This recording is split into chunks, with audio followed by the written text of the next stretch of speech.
Mesdames, Messieurs, bonsoir et bienvenue dans le 20h sur Camnus 24 et ITFM 103 émettant depuis Garoua. Les titres: développement local, le directeur général de la Société immobilière du Cameroun sur le terrain. C'est à l'occasion d'une visite de logements sociaux au Kansik de Boclé dans l'arrondissement de Garoua 3e en vue de leurs attributions aux futurs occupants. En politique, le président de la délégation départementale permanente du RDPC de la Benue a réuni les militants de sa formation politique à Garoua. C'est à la faveur d'une conférence dans le but de lancer la campagne d'information et d'intensification des inscriptions sur les listes électorales pour les prochaines élections. Voilà pour la vitrine. Une fois de plus, mesdames, messieurs, bienvenue sur Camnus 24 et ITFM 103 émettant depuis Garoua. Développement local, le jeudi 20 mars 2025, Garoua a accueilli Dr Amadou Sardaouna, directeur général de la Société immobilière du Cameroun. En visite au Kansik de Boclé, il a évalué l'état des logements sociaux en vue de leurs attributions aux futurs occupants. Reportage Zaïdou Amadou. Garoua, une ville en pleine évolution.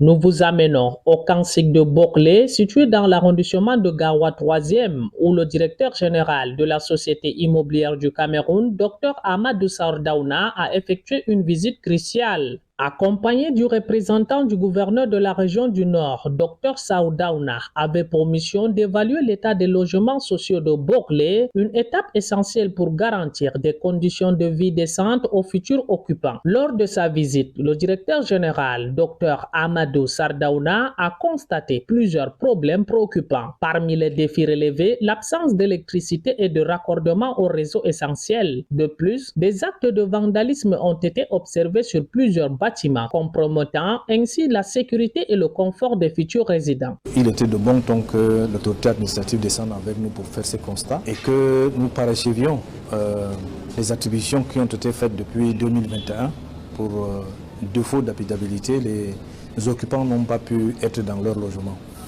Bon, aujourd'hui, on se satisfait du fait que nous avons parachevé complètement les attributions en ce jour. Il reste que les réserves faites par la SIC soient levées par le MINDU pour que dans 2 ou 3 mois que les occupants obtiennent leurs clés. Les conclusions de cette visite seront déterminantes pour établir un plan d'action concret. La Société immobilière du Cameroun, par le biais de son directeur général, s'engage à réhabiliter ces logements afin qu'ils puissent accueillir des familles dans les meilleures conditions possibles. La réhabilitation des logements sociaux est un enjeu majeur pour le développement de la ville de Garoua et la qualité de vie de ses citoyens. La Société immobilière du Cameroun, sous la houlette du directeur général Dr Amadou Sardaouna, se mobilise pour transformer ces défis en opportunités.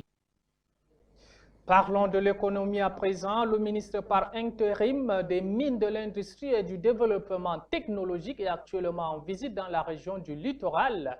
L'objectif principal de cette visite est de vérifier la mise en œuvre de la politique industrielle du président de la République et de densifier le tissu industriel camerounais, en particulier dans la région du littoral.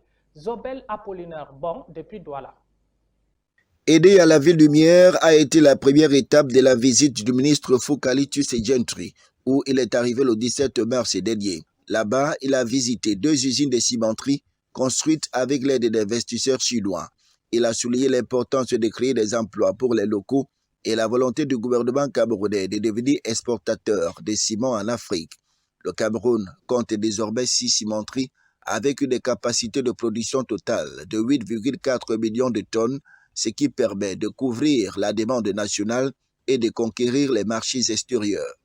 Cependant, malgré l'augmentation des capacités de production, le prix du sac du ciment de 50 kg est toujours jugé élevé en comparaison avec les pays de même niveau que le Cameroun. La visite du membre du gouvernement dans la région du littoral lui permettra aussi d'inspecter les installations et les équipements des cimenteries pour vérifier leur état et leur conformité aux normes de sécurité et d'environnement, de renforcer la coopération avec les investisseurs étrangers qui ont investi dans les cimenteries au Cameroun, notamment les investisseurs chinois. Douala, la métropole économique, marquera la deuxième étape de la tournée de Focalitus Gentry dans la région du littoral.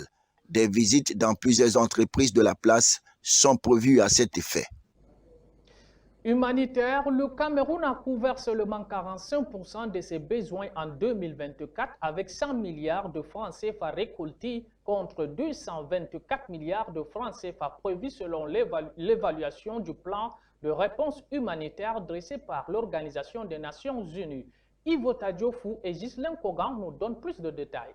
Le domaine de l'humanitaire prend de plus en plus de l'ampleur au Cameroun au fil des années. C'est que les besoins grimpent en puissance, nourris par des catastrophes naturelles de toutes sortes, mais aussi des conflits dans certaines zones du pays. Ces besoins humanitaires exigent de l'État des réponses adaptées face aux souffrances auxquelles les victimes sont exposées. Les inondations survenues dans la région de l'extrême nord et les conflits dans les zones anglophones, pour ne citer que ces exemples éloquents, renforcent l'acuité de la question humanitaire au Cameroun. Pour faire face à ce scénario triste et alarmant, l'État du Cameroun a collecté 100,2 milliards de francs CFA d'aide humanitaire en 2024, contre environ 224 milliards de francs CFA, selon l'évaluation du plan de réponse humanitaire dressé par l'Organisation des Nations Unies, ONU. C'est dire que seuls 45% des besoins ont été couverts en 2024, pour un gap de plus de 123 milliards de francs CFA, selon les données du Bureau de coordination des affaires humanitaires de l'ONU, OCHA, portant sur la situation humanitaire en Afrique de l'Ouest et en Afrique centrale. Le même rapport établit également les besoins du Cameroun pour l'année 2025 à 221 milliards de francs CFA pour faire face aux défis humanitaires. Or, seuls 12 milliards de francs CFA ont déjà été collectés à date, représentant 6% du montant global nécessaire. On apprend toujours dans ce rapport qu'hors plan de réponse humanitaire, le gouvernement camerounais a reçu en 2024 environ 16 milliards de francs CFA des donateurs, parmi lesquels les principaux sont composés du service de la Commission européenne dédié à l'aide humanitaire, les États-Unis, l'Allemagne, le Royaume-Uni ou encore la France. Parlons politique dans ce journal. Nous vous l'avions annoncé en titre. Dans un contexte politique dynamique, le RDPC a réuni ses militants ce samedi 22 mars 2021 à Benue Centre 1 sous l'égide de Gabriel Mbaye-Robé, président de la délégation départementale permanente. Cet événement a marqué le coup d'envoi d'une campagne d'information cruciale pour mobiliser les électeurs et renforcer l'engagement citoyen en vue des prochaines élections. Zaïdou Amadou était également de la partie. Ce samedi 22 mars 2021, la salle de permanence du RDPC à Benue Centre 1 à Garoua a vibré au rythme de l'engagement et de la passion politique. Sous la conduite éclairée de Gabriel Mbaye-Robé, président de la délégation départementale permanente, le RDPC mobilise les électeurs dans le département de la Benue. L'objectif principal de cette conférence est clair, lancer une campagne d'information et d'intensification sur les listes électorales. Une nécessité dans un contexte où chaque voix compte. Le Premier ministre Jean Coueté nous a demandé de mobiliser tous les militants et sympathisants de l'RDPC derrière le président Paul Biya pour une élection éclatante, une élection transparente et une élection sans reproche à la magistrature suprême. Cette élection passe par une inscription massive des militants sur les listes électorales. Donc il était question pour nous de remobiliser les responsables, les militants, les sympathisants. Les militants visiblement dynamiques et engagés ont réaffirmé leur soutien indéfectible au RDPC à 100% dans le Nord. Un élan collectif qui témoigne d'une volonté commune de faire entendre leur voix lors des prochaines élections. Des figures clés étaient présentes, y compris des membres du comité central, des PCA, des directeurs généraux, des parlementaires et des maires. Tous ont fait de cet appel une priorité stratégique. Les responsables du parti que nous devons, à partir de maintenant, nous ranger en rang de bataille pour les élections futures, à commencer par les élections présidentielles, les élections législatives et les élections municipales, pour conforter la position de leader du RDPC dans notre département et dans la région du Nord. Dans ce climat d'unité et d'engagement, le RDPC se prépare à relever les défis électoraux à venir. La mobilisation est lancée et les militants sont prêts à faire entendre leur voix dans la Benue. Direction à présent dans le département de Mayorai à Tcholiré où l'eau se fait rare. L'accès à l'eau potable est devenu un combat quotidien dans cette partie de la région face à la sécheresse persistante et à l'augmentation des besoins en eau potable. Les habitants, en particulier les femmes et les enfants, sont contraints de consacrer leurs heures précieuses à la recherche de cette ressource essentielle. Plus de détails dans ce reportage. Bienvenue dans le Mayorai, plus précisément à Tcholiré. Ici, l'eau est devenue une substance rare et précieuse. Les familles souffrent, les femmes doivent passer des heures à attendre l'eau qui sort d'un puits creusé. Les femmes de Tcholiré passent une grande partie de leur journée à attendre de l'eau. Elles se réunissent autour du puits créé il y a quelques années et attendent patiemment que l'eau sorte. Les enfants sont également touchés par la rareté de l'eau. Ils doivent porter des bidons d'eau sur de longues distances pour ravitailler leur famille. Avant, pour puiser de l'eau, il fallait faire des heures pour avoir de l'eau, mais nous demandons que l'exécutif, même concernant les routes dans les villes, qu'il puisse faire un effort pour que la population puisse bénéficier de ces routes-là. La rareté de l'eau affecte toute la vie quotidienne à Tcholiré.